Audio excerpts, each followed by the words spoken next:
Hi everyone, welcome to Get Ready with me, Louise. So we're on the last palette of the 4-pan palettes by Viseart, which is the Petite for Peche. Peche.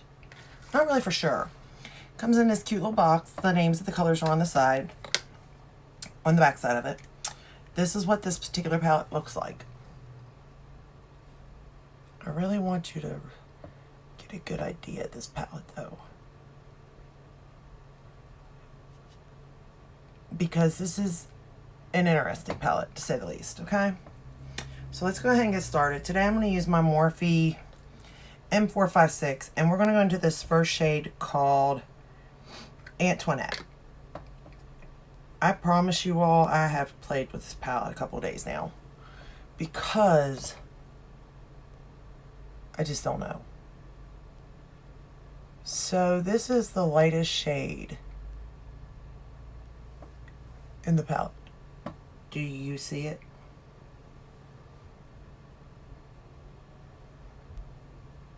I have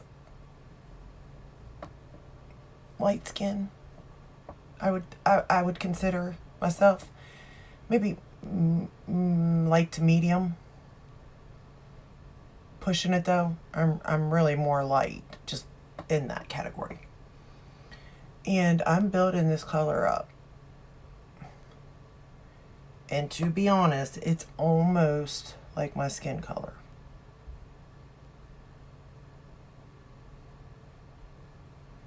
Now, this is based on preference also, on what you like in an eyeshadow palette, okay?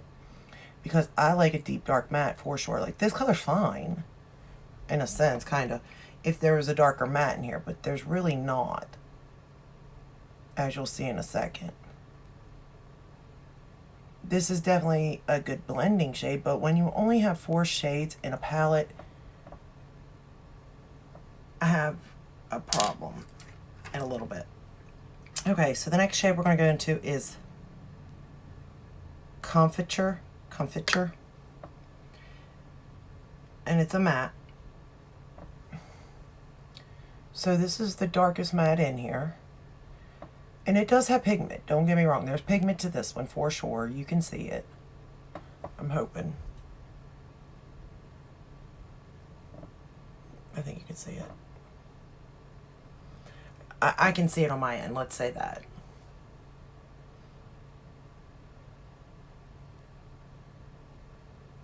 I'm using a Morphe M506. And I'm really darkening up this as best I can, as dark as it will go.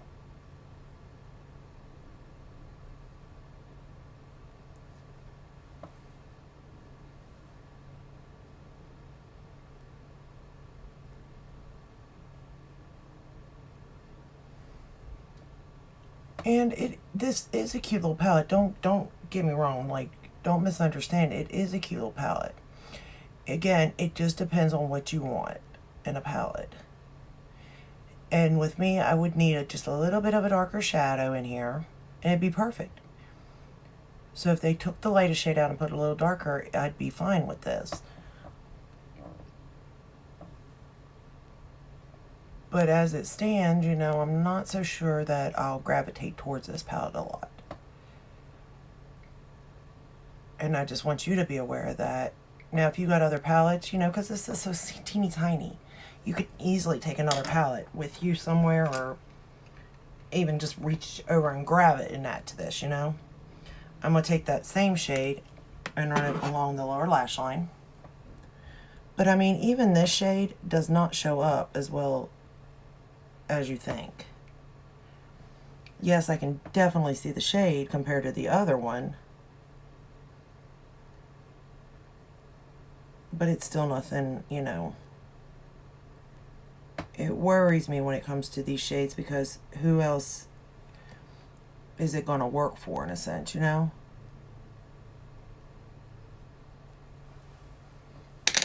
For my waterline, I used the ColourPop liner in Bay Breeze. I really thought this looked cute with this eye. Okay, so then next I'm going to take my M507 and we're going to go into Peche, Peche.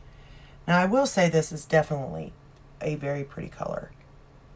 And what I'm going to do with this is just pat it on for right now.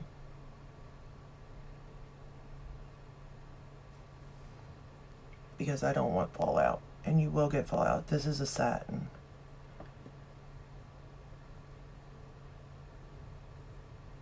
The good thing with Viseart shadows is their satins look very nice on eyes that are older or have wrinkles, stuff like that. Little lines. The satins look very nice on them. It doesn't, you know, like show them as much. So I do like that about it, but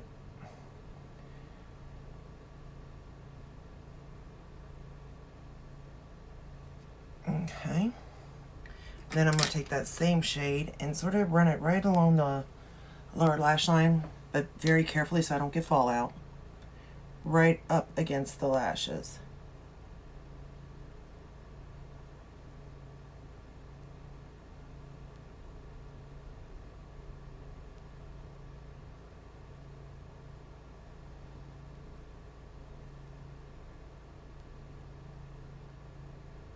Okay. Like I said, I really do like the colors in this palette. The next shade, I'm going into the last one, Clefudis, I don't know, y'all. Why they can't make names that are just easy, I'll never know. And I'm going to pat this on my inner part of my eyelid and drag it in.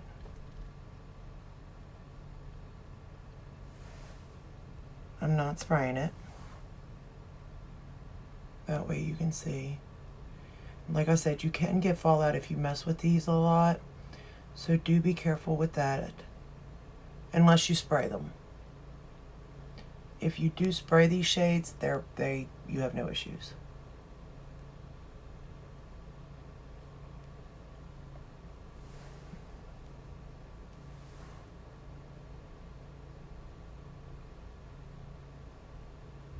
So I'm just going to pat.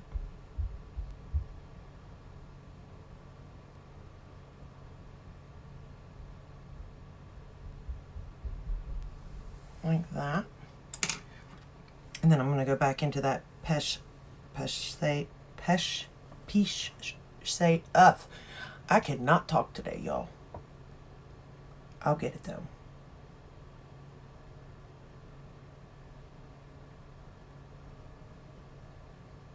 And sort of bring it together with that shade we just laid down.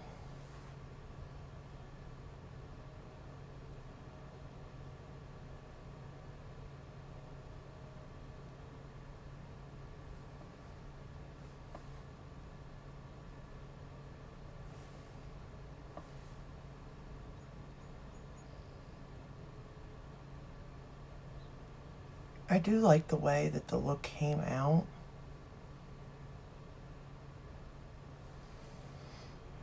But, like I said, again, it's just not...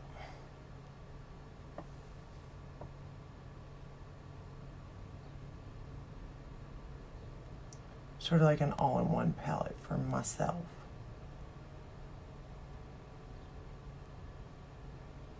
And, of course, it's missing, like, I like an inner corner, so it is missing that. Which I'm just going to use the highlighter that I'm using today out of the Charlotte Tilbury Film Store. And I'm just going to take a little Eco brush and we're just going to dab it right there. And that's it. We're just putting it on that inner corner and that's all. Just to give a little something, something, you know? Just a little something, something. I'm going to pick all my mess up here.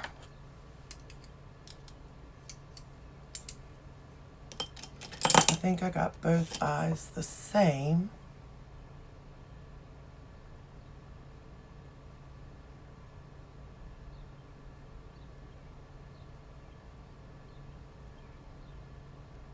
Okay. So I'm going to curl my lashes with my Rephr eyelash curler.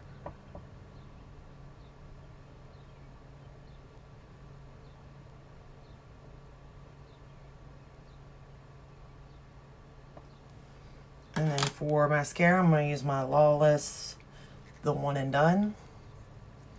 I've really been liking this for some reason. I haven't figured out why. Well, I think it just makes my lashes look there. And lately, they have not been looking like they've been there. Not even going to lie to y'all. Like, I'm not even sure what they've been doing lately. They've had a mind of their own. I will say this is a pointy brush, so be careful.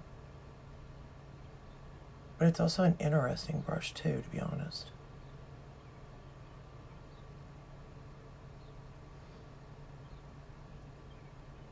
And then it's got like, it's very flexible. You gotta kind of be careful with it when you put it back in.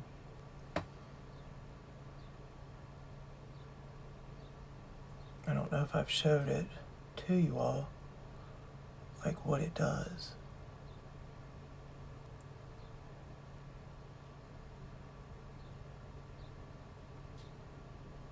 But I can also like comb out these lashes and make it a little less to where they're not like sticking together so much.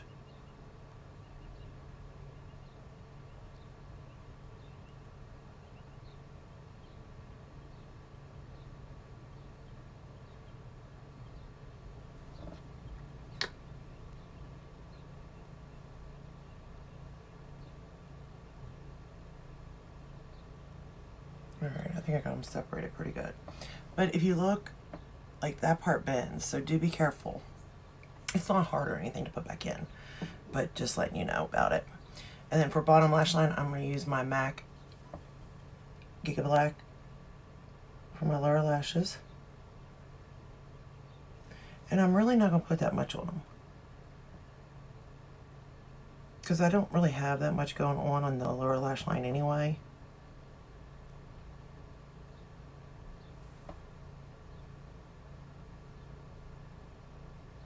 But just put enough to show that I have lashes down there, you know?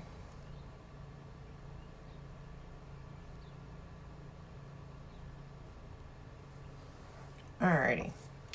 And then that's the final look using the last palette. Again, this is what it looks like. There is a little bit of kick up also. It could be because of the Morphe brushes, because I don't remember the kick up using my Refer. But I could have been digging into this one a lot more too, so I don't know. Oh, I did get fallout again on this side with that shade. I kind of thought I would. That orange shade, Peche, is a pain. But again, it is my fault. I didn't get it on this side. I don't understand how I get it on this side but not the other, but you can definitely see where the fallout hit, but that's alright. I'm not going anywhere, but at least you know. So that's all I got for you today. I hope this video somewhat helped, whether you were thinking about purchasing these 4 palettes or not. I don't mind them. I think I would like them a lot better combining them with other palettes though. I won't lie. Because I do think like this has a pretty color, that orange and stuff, but I think it'd be really pretty combined with another palette to have a darker shade. But again, to each their own. I mean, the formula is good. It's, you know, easy to work with if you're a beginner. I don't think you'll have any issues with it. So all in all, for I think it was $25 for them, I think it's a good purchase. I don't think you'll regret it. So this is the final look using that palette. So if you like this video, give it a thumbs up, subscribe, ring the bell, hit all. That way you're notified when I do upload. I am trying to upload regularly. And I'll see you in my next one. Stay safe and stay healthy. Bye.